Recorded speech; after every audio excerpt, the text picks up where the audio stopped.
guys, we're mixing it up. It's not going to be a video about Sienna or Corporal.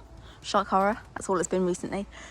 Thought we would do an exercise video because it's been a little while since we've done that, and a really good one for general gymnastic work for horses really.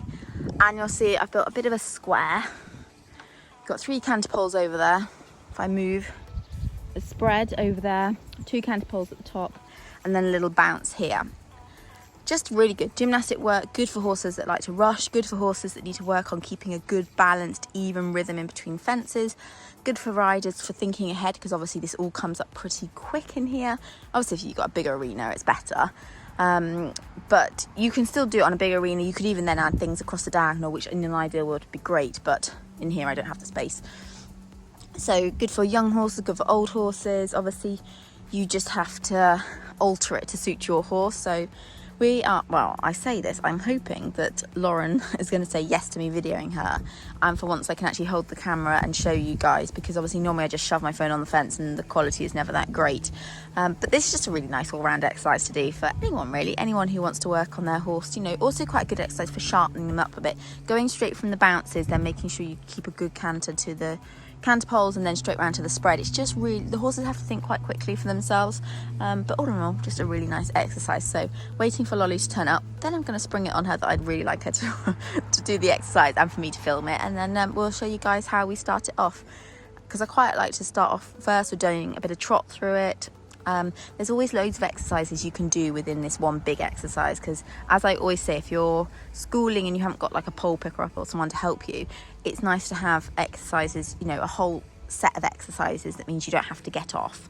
That's always my aim anyway. Right, I'm gonna wait for her, ask her, and then let's go and get Billy in. Luckily for me, Lauren said yes.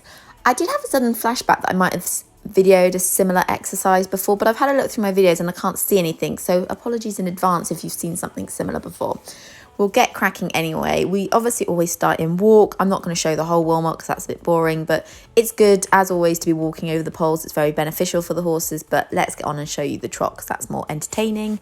Now, even though Billy obviously lives with me, he goes in this school all the time. He's generally quite a spooky, easily distracted type of horse, and this was no exception. It was quite a breezy day, to be fair to him, but he was a little on his toes. So you'll see that he, you know, his head comes above the bit quite a few times because, you know, just, there's a lot to look at my place.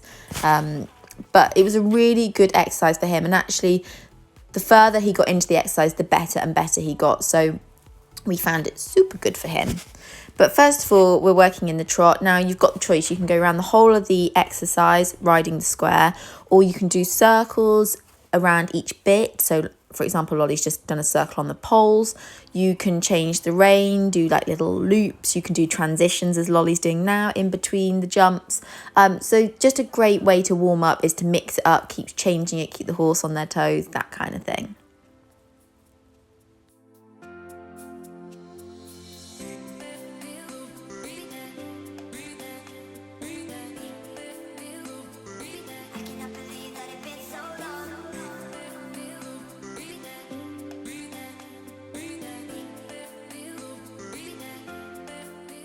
So while we're warming up, we're looking for Billy to start to relax, to think about where he's putting his feet, soften over his frame, so drop his neck a little bit, look where he's putting his feet, just to be a bit more relaxed and listening to the aids. Obviously, you can see at the moment he's still quite sort of like, oh, what's going on over there, and looking around and just not quite settled, not quite supple. You can just see a little bit tight through his body. So we just keep working him through the exercise until we start to see him relax. Again, keeping lots of transitions, lots of circles, and hopefully you'll see he starts to relax a little bit. Again, there's a good change of rein here. You can go and do sort of half 10-meter circles, but I think the more you mix it up, the better the horse becomes, because they never quite know what's coming next, and just keeps them thinking.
Then we pick up the canter and again kind of do the same thing.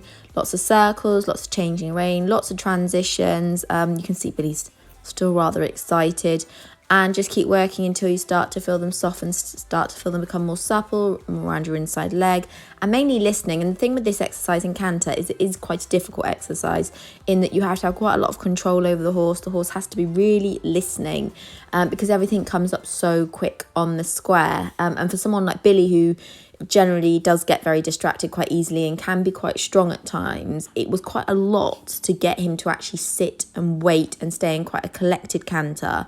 It was a really good exercise for him.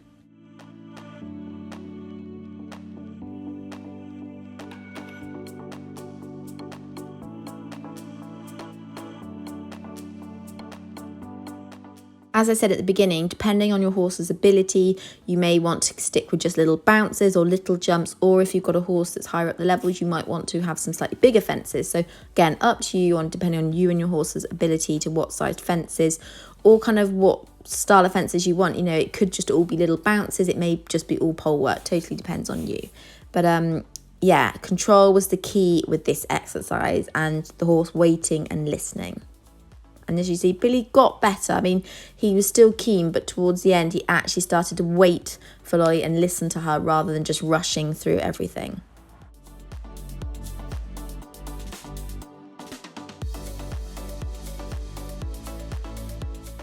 At the end of this exercise, we actually worked on trying to get Billy to take his head and neck down a little bit more. So Lolly came out of the saddle and tried to keep her hands low and wide, just to try and help him with a better frame, because he can be a little bit swan-necked.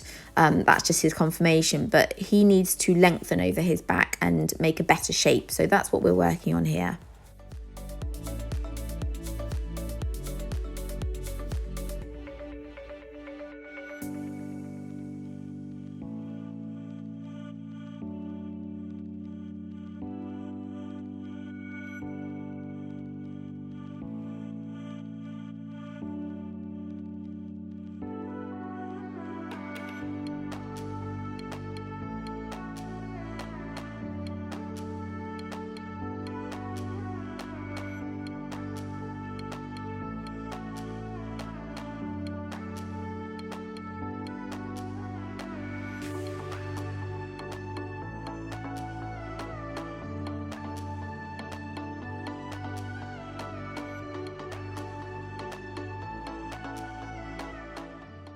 I wanted to add this last little piece of footage in, and this was after we'd done all the exercises.